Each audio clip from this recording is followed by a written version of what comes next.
بسم الله الرحمن الرحيم نحمده ونصلي ونسلم على رسوله الكريم أما بعد قال النبي صلى الله عليه وسلم من اغتسل يوم الجمعة وغسل وبكر وابتكر ومشى ولم يركب ودنا من الإمام كان له بكل خطوة أجر سنة صيامها وقيامها او كما قال علیہ الصلاۃ والسلام۔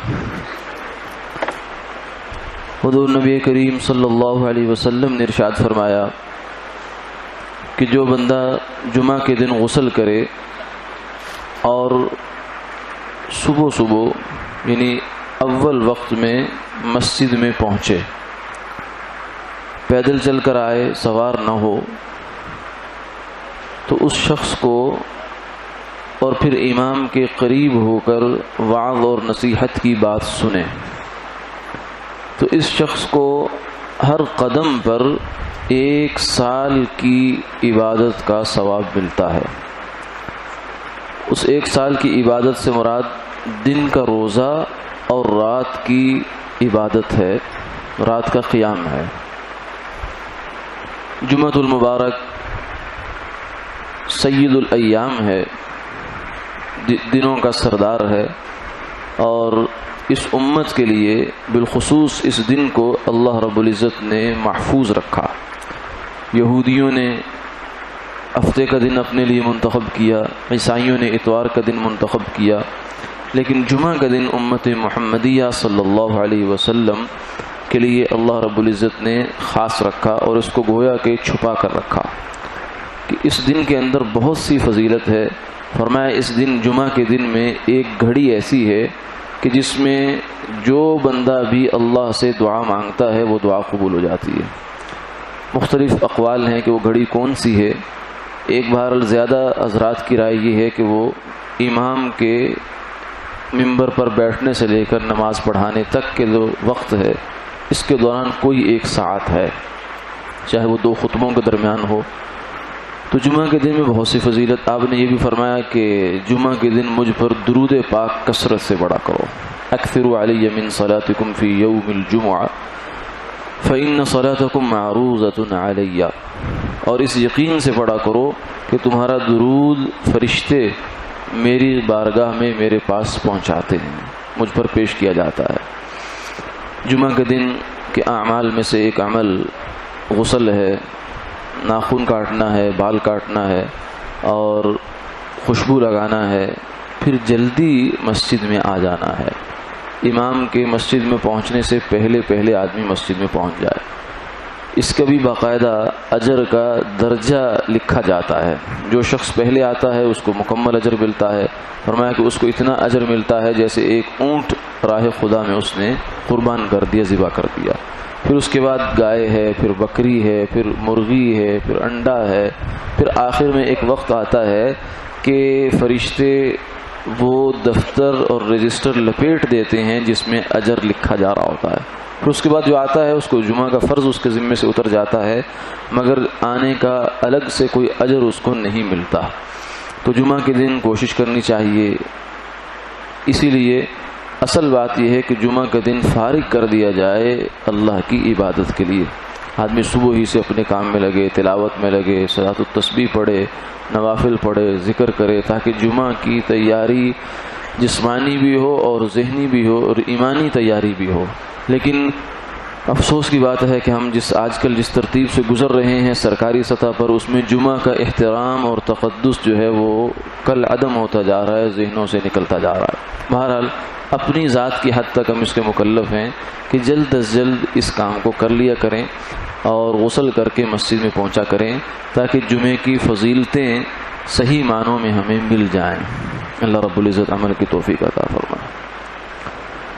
ایک مسئلہ جو جمعے سے متعلق ہی ہے وہ یہ ہے کہ جمعہ کی جب پہلی اذان ہو جائے، پہلی اذان جب ہو جاتی ہے، دوسری اذان تو خطبے سے پہلے ہوتی ہے، عربی خطبے سے، تو اس کے بعد کسی ایسے کام میں لگنا جو جمعہ کی تیاری کے علاوہ ہے، یعنی سعی الی الجمعہ، جمعہ کی تیاری کے لیے چل پڑنا یہ ضروری ہو جاتا ہے پہلی اذان کے بعد۔ پہلی اذان جو ہی ہوئی اس کے بعد اب کوئی ایسا کام کرنا جو جمعہ کی تیاری میں خلل انداز ہے، جمعہ کی تیاری سے ہٹ کر ہے، وہ کام کرنا جائز نہیں ہوتا، گناہ کا کام ہو جاتا ہے۔ کھانا پینا، خرید و فروخت کرنا، بازار میں کہیں آنا جانا، ملنا جلنا، میل ملاقات، پہلی اذان کے بعد صرف جمعے کی تیاری میں لگنا چاہیے۔ آدمی کو غسل کرنے میں لگ جائے، کپڑے تبدیل کرے، مسجد کی طرف چلنے کی ترتیب قائم کرے، اس کو بنیاد کرے۔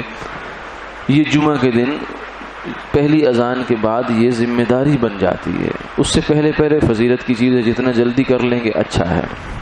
آج کا مسئلہ یہ ہے کہ نماز میں یا ذکر میں، تلاوت میں، بالخصوص نماز میں بعض دفعہ کچھ وساوس آتے ہیں، خیالات آتے ہیں اور انسان کو پریشان کرتے رہتے ہیں۔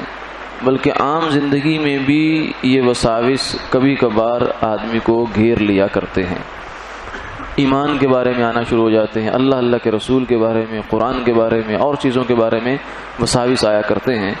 تو اس سے کچھ ساتھی بہت پریشان رہتے ہیں۔ کوئی شک نہیں کہ پریشان ہو جاتا ہے آدمی، لیکن یہ پریشان ہونے کی چیز نہیں ہے۔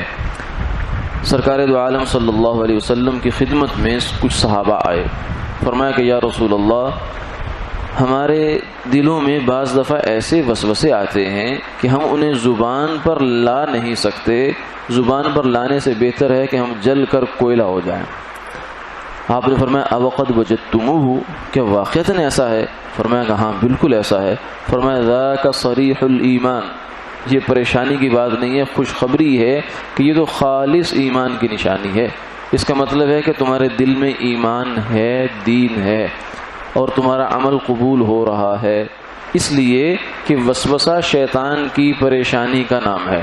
شیطان جب دیکھتا ہے کہ اس بندے کے دل میں ایمان آ گیا، اس کی نماز اچھی ہو گئی، اس کی تلاوت درست ہو رہی ہے، تو پریشان ہو جاتا ہے۔ پریشان ہو کر وہ پھونک مارتا ہے، جس سے آدمی کے دل میں ایک وسوسے کی کیفیت پیدا ہو جاتی ہے، خیالات آنا شروع ہو جاتے ہیں۔ تو فرمایا کہ شیطان پریشان ہو، ہمیں پریشان ہونے کی ضرورت نہیں ہے۔ جب بھی وسوسہ آئے تو اس پر الحمدللہ کہنا چاہیے کہ اللہ رب العزت نے ایمان کی دولت سے نوازا۔ اس لیے کہ ڈاکو اور چور یہ اسی مکان میں جائے گا جہاں مال دولت اور خزانہ رکھا ہو۔ جہاں کچھ نہیں ہے وہاں اس نے کیا لینے جانا ہے؟ جس دل میں ایمان نہیں ہے، کافر کو وسوسہ نہیں آئے گا۔ جو بندہ نماز ہی نہیں پڑھتا اس کو وسوسہ نہیں آئے گا۔ جو نیک کام نہیں کر رہا اس کو ایسے خیالات پریشان نہیں کریں گے، اسی کو پریشان کریں گے جو یہ کام کر رہا ہے۔ تو ان وساوس سے پریشان نہیں ہونا چاہیے۔ زیادہ سے زیادہ یہ ہو سکتا ہے لا حول ولا قوت الا باللہ پڑھ لیں، اعوذ باللہ من الشیطان الرجیم پڑھ لیں، اور ان کی طرف دھیان نہ دیں۔ بس کسی بھی چیز کا وسوسہ آ رہا ہے اس کی طرف دھیان نہ دیں، دھیان اپنا کسی اور چیز کی طرف کر لیں، تو اس سے اس کا جو ہے وہ وسوسے کا علاج ہو جاتا ہے۔